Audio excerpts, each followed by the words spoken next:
So guys, আজ আমরা সেরে নিলাম এই শীতের লাস্ট পিকনিক। আর এই পিকনিকটা আমরা যেহেতু কাঠের উনুন তৈরি করে করছি, তাই তার জন্য সমস্ত বাসনপত্রে আমরা মাটি লাগিয়ে নিয়েছি। তারপর ইট দিয়ে তৈরি করে নিলাম উনুন। তারপর চলে গেলাম মাংস ধুতে। সবসময় মুরগির মাংস তো খেয়েই থাকি, তাই এবার ঠিক করলাম হাঁসের মাংস দিয়ে আমাদের পিকনিকটা করব। লেগে পড়লাম সব কিছুর তৈরি করতে। দেখতেই পাচ্ছ সবাই কাটাকাটিতে ব্যস্ত। তো এদিকে আমরা কাটাকাটিতে ব্যস্ত হয়ে রয়েছি, আর ওদিকে রাঁধুনি অধীর আগ্রহে অপেক্ষা করে বসে আছে কখন আমরা কাটাকাটি শেষ করব আর সে রান্নাবান্না শুরু করবে। তাই চটজলদি তার অপেক্ষার অবসান ঘটিয়ে দিয়ে আমরা কাটাকাটি সেরেই ফেললাম। আর ওদিকেও উনুনে আগুন দেওয়া শুরু হলো। আর তারপরেই শুরু হলো আমাদের রান্না। অনেকেই বলছিল তারা হাঁসের মাংস খাবে না, তাই তাদের জন্য মুরগিও আনা হয়েছিল। তো মুরগির মাংস দিয়েই আমাদের প্রথম রান্নার কাজ শুরু করা হলো।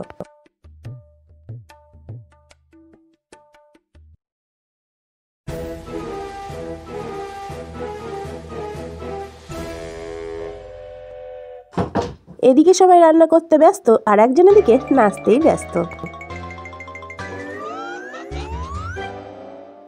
ওরা এতক্ষণ রান্না করতে করতে হাঁপিয়ে গিয়েছিল, তাই অবশেষে আমাকেই মাঠে নামতে হলো রান্নার জন্য।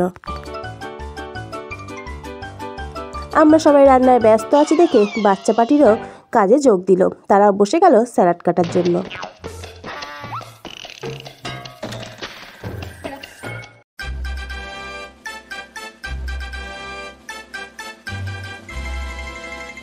অবশেষে প্রায় 3 ঘন্টা হাতাখুন্তি নাড়ানোর পর আমাদের পিকনিকের রান্নাবান্না সমস্ত শেষ হলো।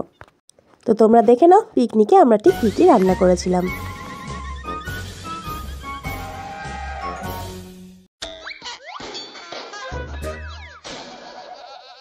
রাত প্রায় 12টা বেজে গিয়েছিল, তাই সবাইকে এবার খেতে দিতে শুরু করলাম, কারণ বাচ্চা পাটিগুলোর পেটে অলরেডি চুচো ডাকতে শুরু করে দিয়েছিল। তাই শেষ পর্যন্ত পেট পুজো সেরে আমরা আমাদের পিকনিকটা এখানেই শেষ করলাম।